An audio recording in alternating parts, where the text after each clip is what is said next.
மதுரை அவனியாபுரம் பகுதியில் வரும் 15ஆம் தேதி நடைபெறவுள்ள ஜல்லிக்கட்டு போட்டிக்கான ஏற்பாடுகள் தீவிரமாக நடைபெற்று வருகிறது. இதுகுறித்த விவரங்களுடன் செய்தியாளர் கருணாகரன் இணைந்திருக்கிறார். கருணாகரன், விவரங்களை பதிவு செய்யலாம்.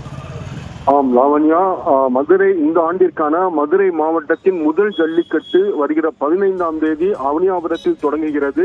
இதற்கான ஏற்பாடுகள் முழுவீச்சில் நடைபெறுகிறது. அடுத்ததாக வருகிற 16ஆம் தேதி பாலமேட்டில் துணை முதல்வர் உதயநிதி ஸ்டாலின் தொடங்கி வைக்கிறார். 17ஆம் தேதி அலங்காநல்லூரில் தமிழக முதல்வர் ஸ்டாலின் தொடங்கி வைக்க உள்ளார். தற்பொழுது அவனியாபுரத்தில் இதற்கான ஏற்பாடுகள் முழுவீச்சில் நடைபெற்று வருகிறது.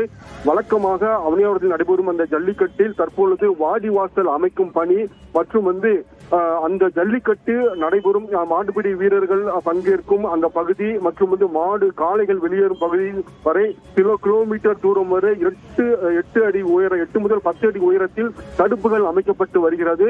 அதே போன்று வாடிவாசலுக்கு பின்புறம் காளைகள் மருத்துவ பரிசோதனை முடித்து வரக்கூடிய அந்த பகுதியும் 1.5 கிலோமீட்டர் தூரத்திற்கு காளைகள் வரக்கூடிய வகையில் தடுப்புகள் அமைக்கப்பட்டு பணி நடைபெற்று வருகிறது.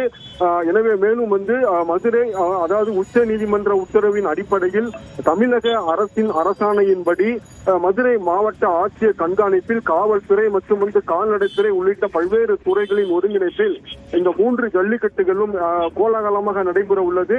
அதற்கான முதல் ஜல்லிக்கட்டு அவனியாபுரத்தில் தொடங்க உள்ளது. இதற்கான பணிகள் முழுவீச்சில் நடைபெற்று வருகிறது. மேலும் இந்த ஆண்டின் முதல் முறையாக டிஸ்பிளே, அதாவது LED ஸ்கிரீன் மூலம் அந்த வீரர்கள் ஒவ்வொரு சுற்றிலும் வீரர்கள் தேர்வு பெற்ற புள்ளிகள் மற்றும் சிறந்த காளைகள் போன்ற விவரங்கள் அறிவிக்கப்பட ஏற்பாடு செய்யப்பட்டுள்ளது.